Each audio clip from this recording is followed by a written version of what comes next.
이렇게 하나님께서 심판을 결정하신 이유는 이제 이 이스라엘이 오랫동안 이 죄악을 쌓아왔기 때문에 그렇다. 예로부터 또 성이 건설된 날로부터 오늘까지 계속해서 이스라엘 백성들이 우상을 섬기고 하나님이 미워하는 그런 음행들을 행하고 이런 것들이 계속 누적되어서 이제 하나님은 예레미야를 통해서 이스라엘을 심판하시겠다고 말씀하십니다. 이때 이미 말씀하시는데요. 이 악은 이스라엘 자손과 유다 자손이 모든 악을 행했다. 그러니까 종류별로 그렇게 지난주에 저희가 살펴봤습니다만은 정말 그 악함의 끝이 어디인지 알 수 없을 정도로 정말 모든 악을 행하는 그런 모습들, 또 왕과 제사장, 백성들에 이르기까지 위아래가 상관없이 모든 백성들이 죄를 범하고 있는 이런 상황들을 말씀하시면서 이제 심판을 말씀하십니다.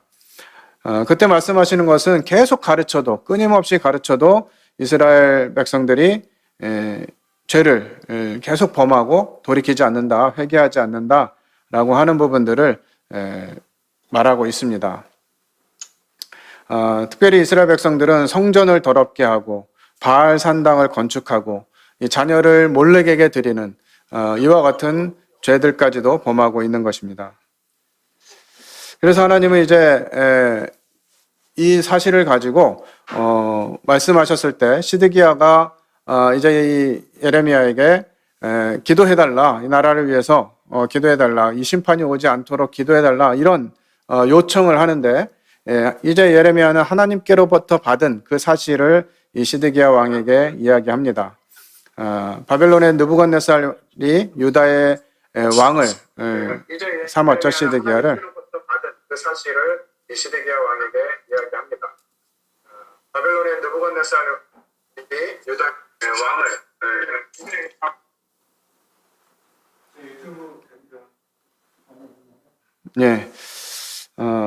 이제 그 여호야긴 왕을 이제 대체해서 시드기야를 왕으로 삼게 되고요. 여전히 바벨론을 섬기기를 거부합니다. 이 시드기야 백성들이 이 바벨론 섬긴다는 것, 이것 자체가 이제 자신들에게 인정할 수 없는 그와 같은 부분들이고요. 그래서 이제 기도를 요청하고 이런 일들로 인해서 애굽 군대가 이 바벨론과의 싸움에 출정을 했다가 퇴각하는 이와 같은 부분들을 보여주시고요. 그러나 하나님은 이제 이 시드기야 왕의 요청과는 다르게 예레미야에게 말씀하십니다. 애굽 군대가 물러가게 될 것이다. 그리고 바벨론 군대가 예루살렘을 정복할 것이고 그들이 갖는 이스라엘 백성들이 갖는 헛된 기대와 바람에 대해서 경고합니다. 이 바벨론 군대가 얼마나 막강한가 하는 부분들도 이야기해 주죠.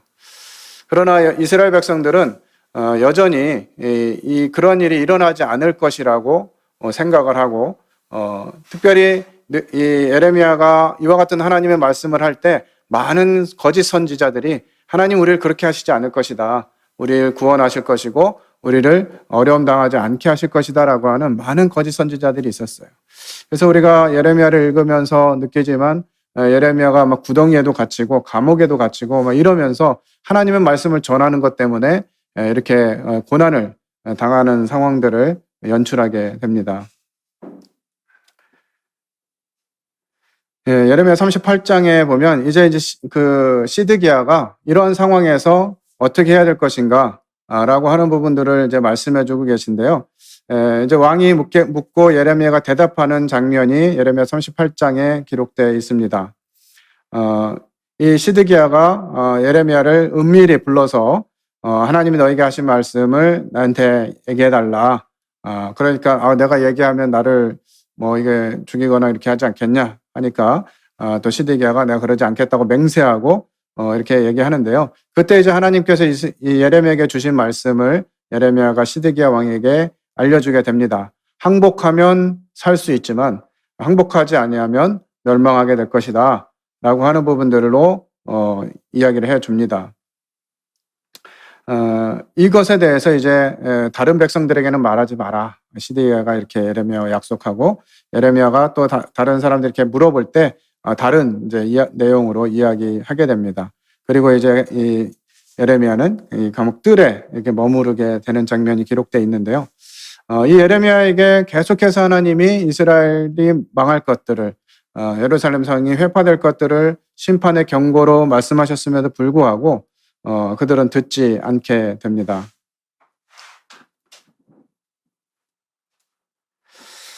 이때 그 시대적인 상황들을 좀 보면요, 이 남유다와 북이스라엘로 이제 분열하는 사건이 열왕기상 12장에 기록이 되어 있고요. 북이스라엘이 이제 아수르에 멸망당하는 BC 722년에 아수르에 멸망당하는 내용이 열왕기하 17장에 기록되어 있습니다. 그리고 이제 남왕국 시대, 남왕국 유다가 주된 내용으로 열왕기하 18장부터 25장, 또 역대하 29장에서 36장에 이제 기록이 되어 있고요. BC 586년, 587년 1년 왔다 갔다 하는데요. 시드기야 왕 때 바벨론에 의해서 이제 유다가 멸망하게 되는 이런 이제 시대 상황으로 흘러가게 되고요. 이때 이제 활약했던 선지자들이 보면 BC 7세기죠. 7세기부터 6세기에 거쳐서 나홈과 스바냐, 하박국 이런 이제 선지자들이 활동을 했고요. 이제 포로 이후에 유다가 이제 포로 이후의 시대에 예레미야나 다니엘, 에스겔 이런 사람들이 이제 활동하게 되는데 예레미야는 유대에서 예루살렘에서 이런 활동을 했다 그러면 이제 에스겔은 이 바벨론에서 활동을 하면서 이 예레미야가 사역을 거의 마칠 때쯤 해서 에스겔이 다시 이 하나님의 말씀을 가지고 이스라엘 백성들에게 대언하는 그와 같은 그 흐름으로 진행이 되고 있습니다. 그렇기 때문에 에스겔이 말하고 있는 이 내용들이 무엇인지 이스라엘 백성들은 잘 알고 있었을 것이에요. 이미 예레미야를 통해서 하셨던 말씀이 이루어졌기 때문에 이스라엘 백성들은 이제 그 사실만 가지고도 에스겔이 너희가 그렇게 된 사실들에 대해서 알고 있지 않느냐. 계속 하나님 말씀하시는데 여전히 돌이키지 않고 너희가 악을 행하고 있고 우상을 섬기고 심지어는 성전에서 음행을 하고 이런 정말 갈 때까지 간 이런 죄악들을 계속 행하고 있는 이런 이스라엘 백성들에게 말씀해 주고 계시는 것이죠. 우리 에스겔 17장 1절부터 10절까지 좀 함께 읽는 시간을 좀 가져보겠습니다. 에스겔 17장 1절부터 10절까지 형제님들이 한 절, 자매님들이 한 절 차례로 교독하도록 하겠습니다. 형제님들부터 먼저 읽겠습니다. 시작. 여호와의 말씀이 내게 임하여 이르시되 인자야 너는 이스라엘 족속에게 수수께끼와 비유를 말하라. 여호와께서 이같이 말씀하여 이르시되 색깔이 화려하고 날개가 크고 깃이 길고 털이 숱한 큰 독수리가 레바논에 이르러 백향목 높은 가지를 꺾되 그 연한 가지 끝을 꺾어가지고 장사하는 땅에 이르러 상인의 성읍에 두고 또 그 땅의 종자를 꺾어 옥토에 심되 수양버들 가지처럼 큰 물가에 심더니 그것이 자라며 퍼져서 높지 아니한 포도나무 곧 굵은 가지와 가는 가지가 난 포도나무가 되어 그 가지는 독수리를 향하였고 그 뿌리는 독수리 아래에 있었더라. 또 날개가 크고 털이 많은 큰 독수리 하나가 있었는데 그 포도나무가 이 독수리에게 물을 받으려고 그 심어진 두둑에서 그를 향하여 뿌리가 뻗고 가지가 퍼졌도다. 그 포도나무를 큰 물가 옥토에 심은 것은 가지를 내고 열매를 맺어서 아름다운 포도나무를 이루게 하려 하였습니다. 너는 이르기를 주 여호와의 말씀에 그 나무가 능히 번성하겠느냐? 이 독수리가 어찌 그 뿌리를 빼고 열매를 따며 그 나무가 시들게 하지 아니하겠으며 그 연한 잎사귀가 마르게 하지 아니하겠느냐? 많은 백성이나 강한 팔이 아니라도 그 뿌리를 뽑으리라. 볼지어다 그것이 심어졌으나 번성하겠느냐? 동풍에 부딪힐 때에 아주 마르지 아니하겠느냐? 그 자라던 두둑에서 마르리라 하셨다 하라. 예, 이제 여호와의 말씀이 다시 에스겔에게 임하십니다. 이 말씀이 여호와의 말씀이 임하셨다라고 하는 표현이 에스겔에서 계속 반복되고 있어요. 하나님이 말씀하고 계신다. 이것은 단순히 에스겔의 말이 아니라 하나님의 말이다라고 하는 사실들을 강조해 주시기 위해서 이 말씀을 계속 반복하고 있습니다. 여호와의 말씀이 내게 임하여. 에스겔은 스스로 어떤 것들을 만들어내서 전하는 것이 아니라 하나님께 들은 말씀을 그대로 전하는 것입니다. 많은 경우에 사람들이 자신의 생각, 요즘에는 이제 그런 분들이 많이 없어지긴 했는데요.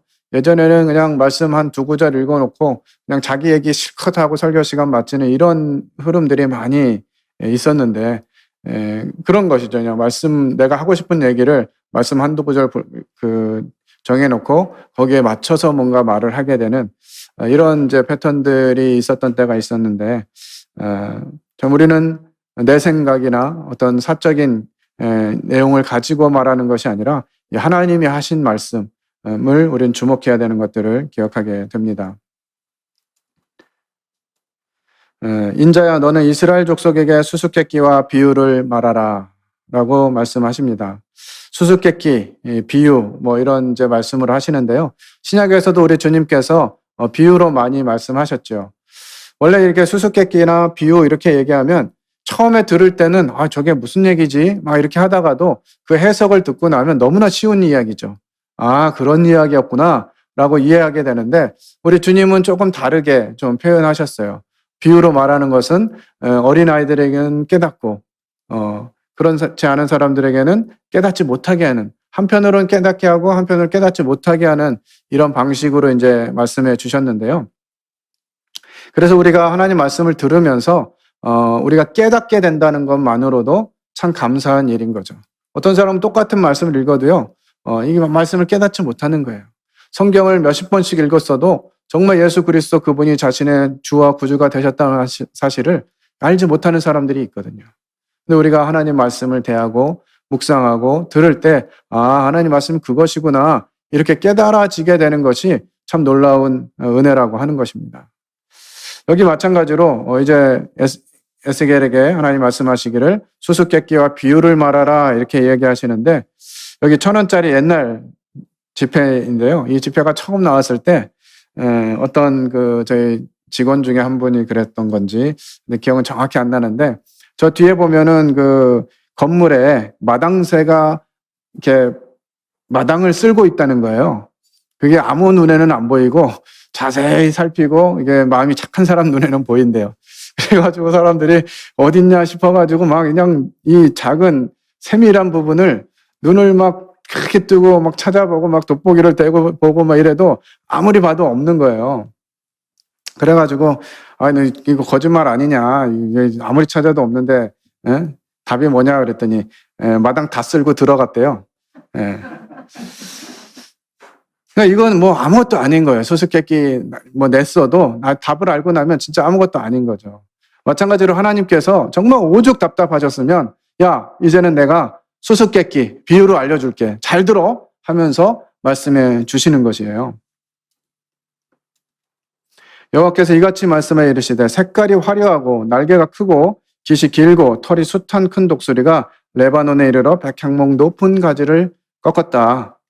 여기 이제 우리가 아까 말씀 살펴본 대로요, 예레미야 시대로부터 흘러내려오는 이런 과정들, 하나님이 예언하셨던 이런 일들이 다 이루어졌다고 하는 사실을요, 이미 이제 여기 11절부터 저희가 이제 10절까지만 읽었지만 11절부터 21절까지 하나님 그것을 해석해 주고 계십니다. 여기 색깔이 화려하고 날개가 크고 깃이 길고 털이 숱한 큰 독수리, 이거 바벨론을 의미하죠. 이 바벨론이 레바논에 이르러서 백향목 높은 나무를 꺾었다는 거예요. 높은 가지를 꺾었다는 거죠. 그래서 이 백향목 높은 가지, 이것은 여호야긴을 말합니다. 그러니까 원래 있던 왕을 꺾어가지고 4절에 보면 그 연한 가지 끝을 꺾어가지고 장사하는 땅에 이르러 상인의 성읍에 두고, 그 땅의 종자를 꺾어 옥토에 심되 수양버들 가지처럼 큰 물가에 심더니, 이제 이 여호야긴을 폐위하고 이 시드기야를 왕으로 세웠다는 겁니다. 그 옥토에 심었어요. 예루살렘에. 이제 이 바벨론이 예루살렘을 점령하면서 그곳에 왕으로 이제 시드기야를 세운 이와 같은 과정들을 말씀해 주고 있습니다. 그것이 자라며 퍼져서 높지 아니한 포도나무, 곧 굵은 가지와 가는 가지가 난 포도나무가 되어 그 가지는 독수리를 향하였고 그 뿌리는 독수리 아래에 있었더라.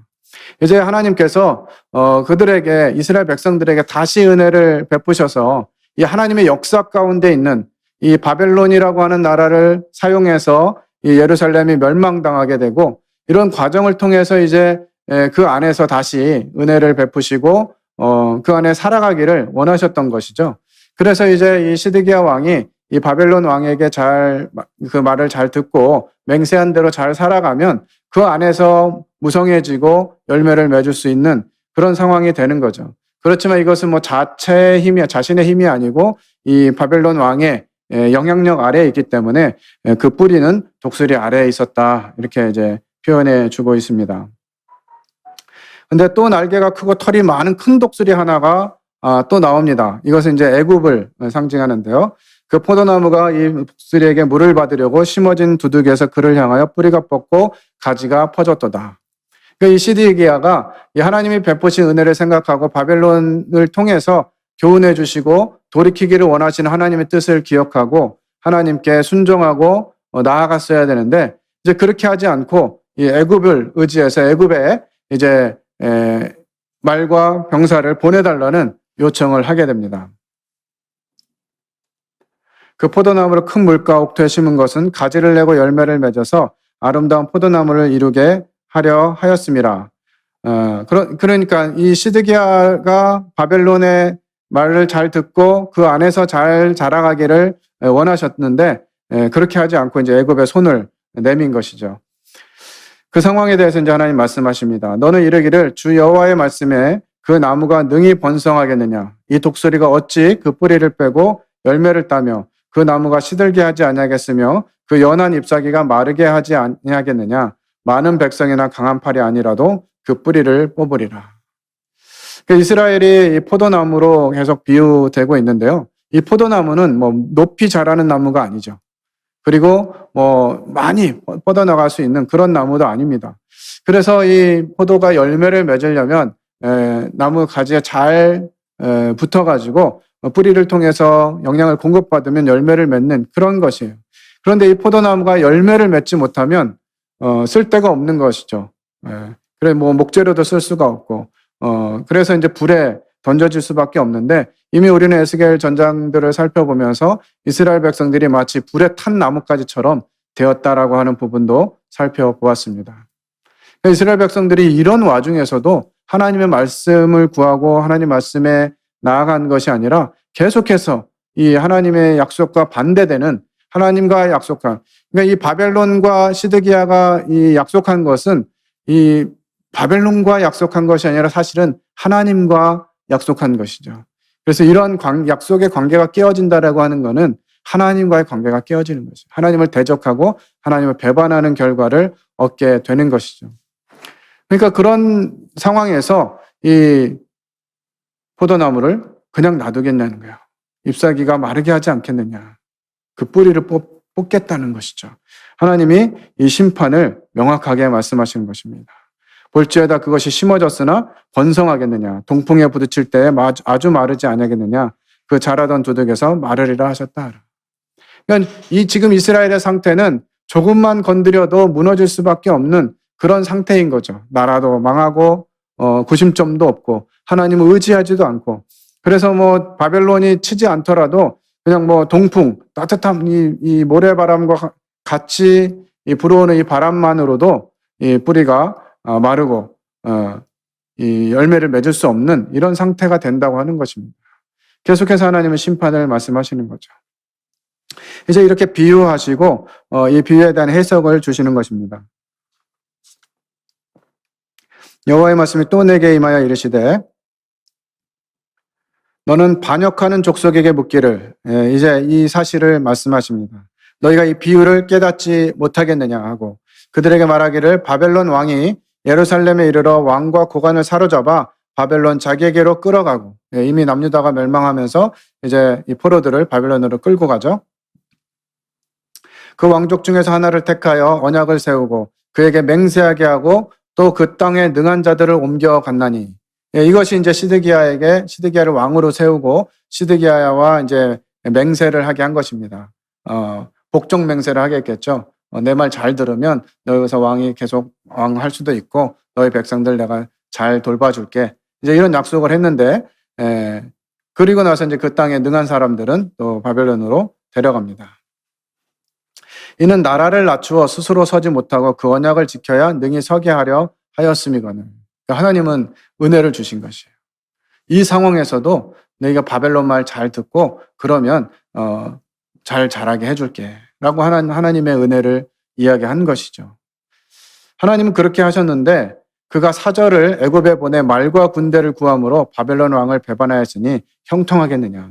이런 일을 행한 자가 피하겠느냐. 언약을 배반하고야 피하겠느냐.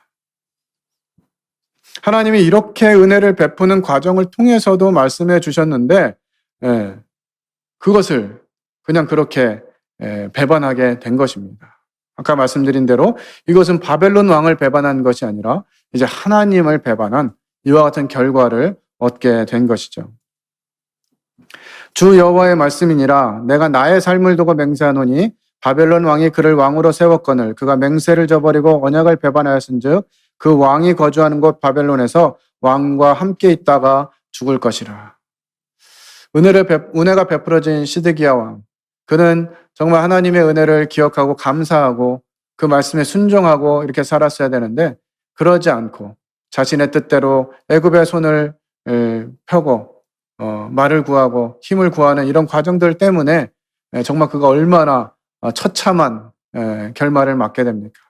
두 눈이 다 뽑히고 끌려가서 포로로 살게 되는 왕으로 세워서 왕의 역할을 하게 하고 이 왕의 자격을 주려고 했더니 하나님의 은혜를 거절하고 그냥 두 눈이 뽑힌 채로 이 포로의 삶이 되어서 끌려가게 되는 저희가 창세기를 배우면서 정말 숱하게 들었잖아요. 하나님께서 우리를 사람을 어떤 위치로 만드셨느냐, 어떤 목적으로 만드셨느냐, 세상을 다스리게 하는 이 왕으로서의 이 역할로 살게 하려는 이와 같은 마음으로 하나님이 사람을 지으셨는데 사람은 꾀를 내고 하나님을 배신하고 돌이키고 스스로 왕이 되어서 스스로 주인이 되어서 살려고 했던 이 인생의 결말, 이것을 이스라엘 백성들은 또 그대로 보여주고 있는 것 같아요. 얼마나 안타까운 상황입니까? 하나님의 뜻과는 반대 방향으로 가는 이와 같은 이스라엘의 모습을 통해서 우리는 교훈을 받아야 됩니다. 대적의 토성을 쌓고 사다리를 세우고 많은 사람을 멸절하려 할 때 바로가 그 큰 군대와 많은 무리로도 그 전쟁에 그를 도와주지 못하리라. 그가 이미 손을 내밀어 언약하였거늘 맹세를 업신여겨 언약을 배반하고 이 모든 일을 행하였으니 피하지 못하리라. 오늘날 우리에게 적용을 해봐도 같은 말씀이 되리라고 생각이 듭니다. 사실 저희가 하나님하고 맹세하지 않았습니까? 침례에 순종하신 분들은 다 맹세했죠. 우리 재훈 형제 맹세했어요, 안 했어요? 하나님하고 맹세했어요, 안 했어요?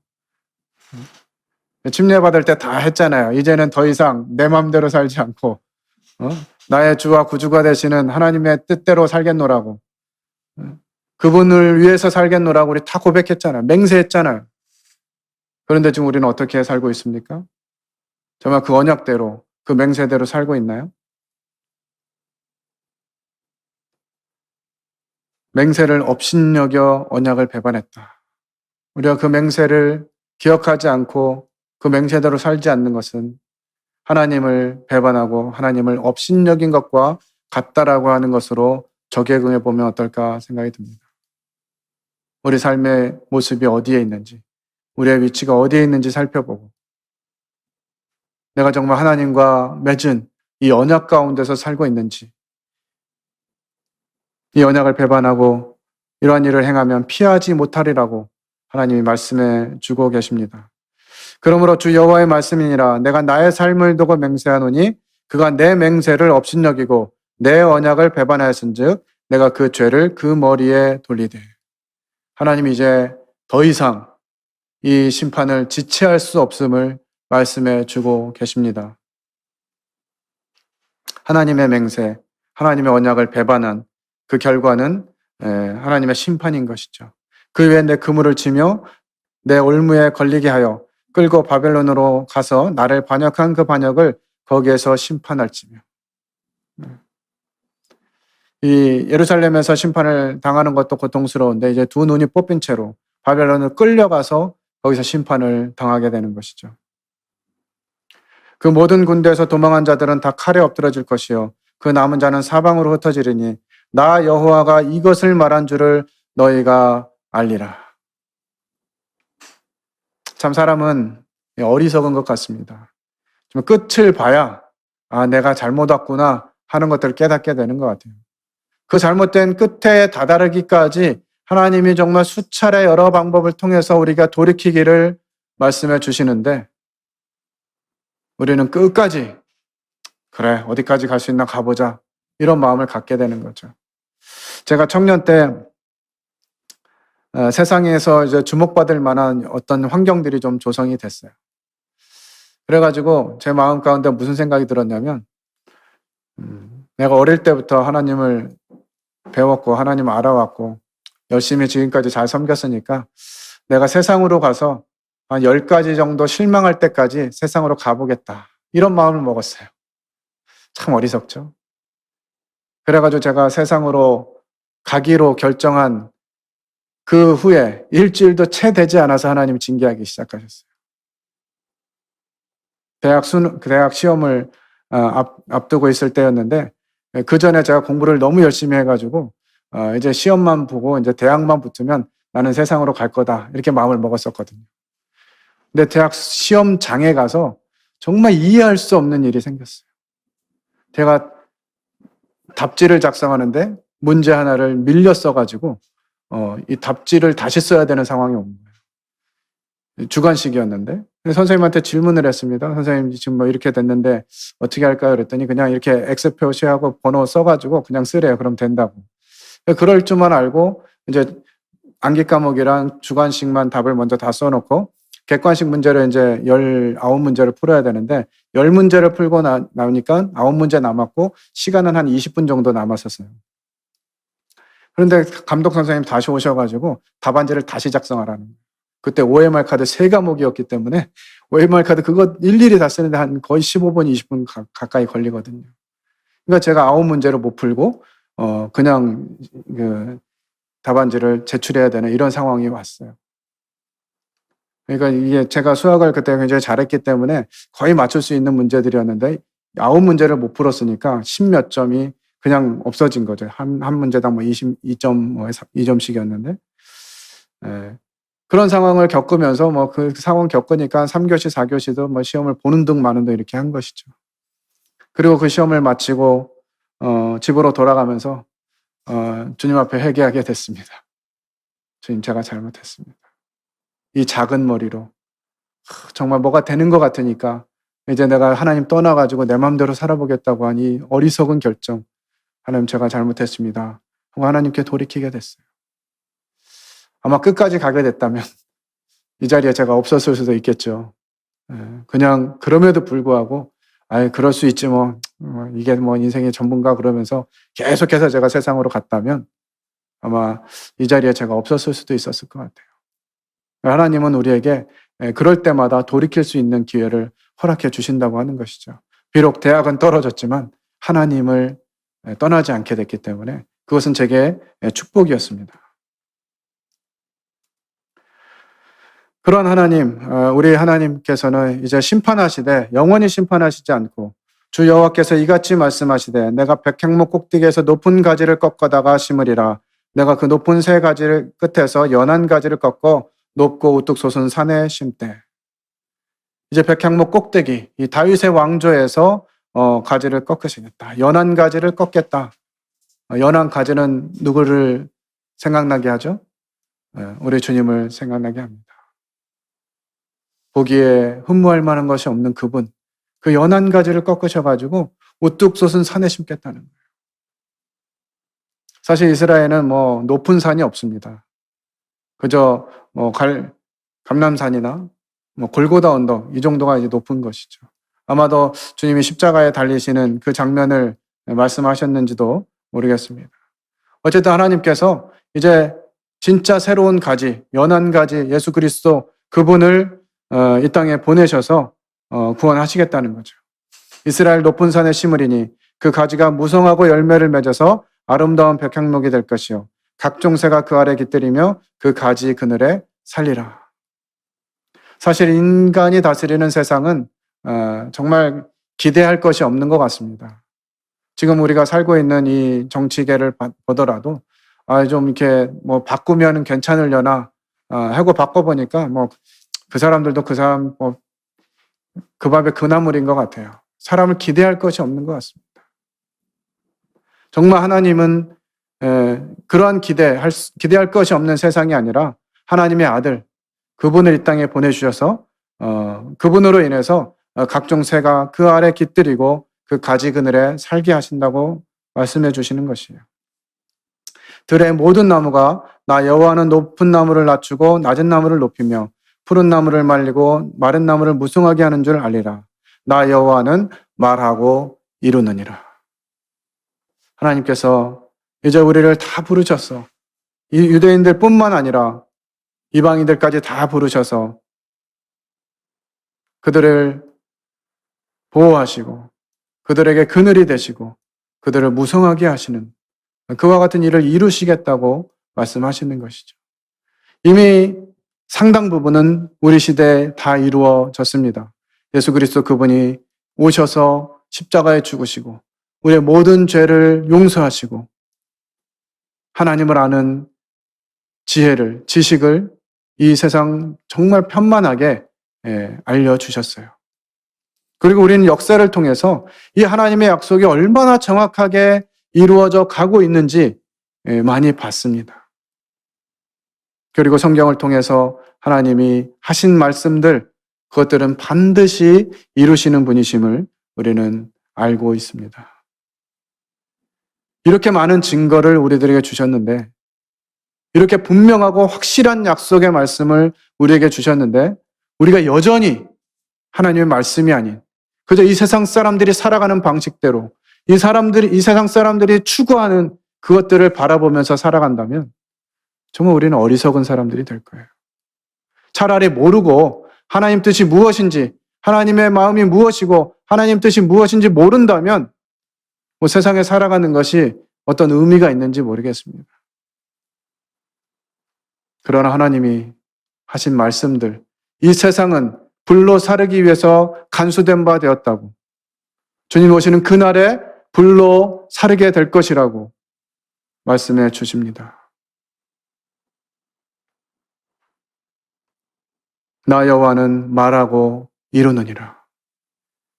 저희들이 10년 전, 20년 전부터 성경은 이제 다 이루어졌고 주님이 오신다는 약속, 그것만 이루어지면 100% 이루어지는 거다.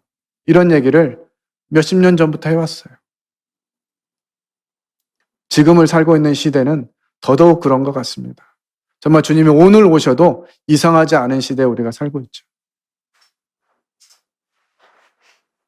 우리는 하나님의 말씀을 기억하고 하나님이 우리에게 하신 말씀, 약속이 무엇인지를 기억해야 합니다.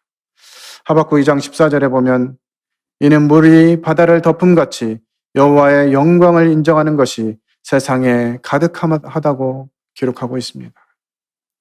하나님은 살아계시고 하나님이 이 세상 역사를 주관하고 계시고 이제 하나님이 이 세상을 심판하러 오실 것이라고 하는 이와 같은 사실들이, 이와 같은 여호와의 영광을 인정하는 것들이 세상에 가득하다는 거예요. 우리는 그것을 보고 있습니다. 그리고 그 안에 살고 있죠. 그래서 우리가 남은 인생을 어떻게 살아야 하는가, 무엇을 위해 살아야 되는가 하는 부분들을 다시 생각해 보게 됩니다. 다시 한번 우리 성도님들 하나님께 드렸던 그 맹세, 언약, 약속, 주님을 처음 만나고 고백했던 그 고백, 그리고 침례받으면서 침례에 순종하면서 하나님과 맺었던 성도들 앞에서 고백했던 그 신앙을 회복하고 이 마지막 시대에 하나님이 원하시는 그와 같은 일들을 이루게 되는 우리의 삶이 되기를 바라는 마음이 있습니다. 모쪼록 이 말세지말 정말 마지막 중에 마지막을 살아가는 이 시대에 저희 군포 번영로 교회가 하나님의 뜻을 기억하고 하나님의 뜻을 인정하고 그 뜻에 맞는 삶을 살아가게 되기를 바랍니다. 기도하고 마치겠습니다.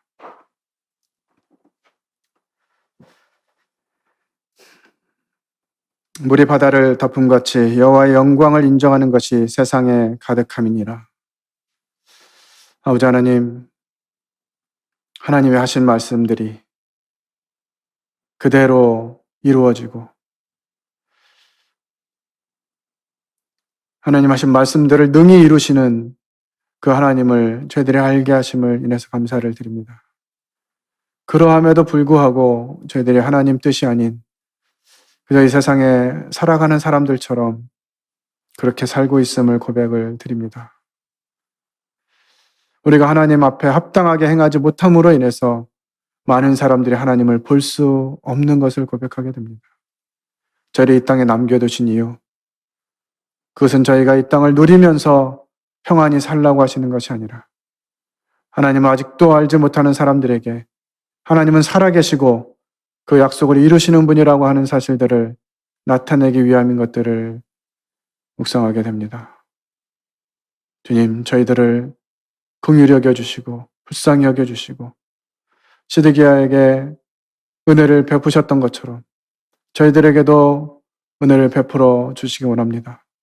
저희들이 끝까지 하나님 말씀을 순종하고 따라감으로 인해서 시드기야처럼 눈이 뽑히고 포로로 끌려가는 이와 같은 일들이 일어나지 않도록 주님이 약속하신 그 부름의 상을 받기 위해서 남은 삶을 달려나가는 저희 군포번영로교회 성도들 될 수 있도록 은혜를 베풀어 주시기 원합니다.